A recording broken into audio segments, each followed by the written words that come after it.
Welcome back.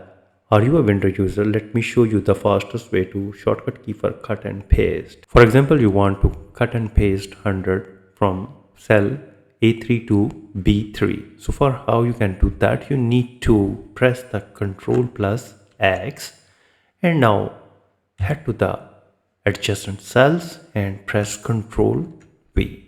And if you want to only copy the data, then Ctrl plus C and go to the required cells and paste it, Ctrl V.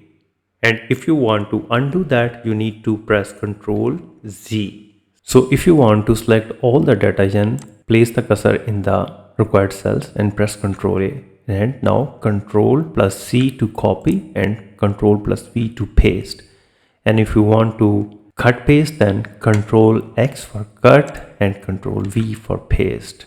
So these simple keyboard shortcut in Excel will improve your efficiency. If you think this video is helpful, please support my channel. Thanks for watching.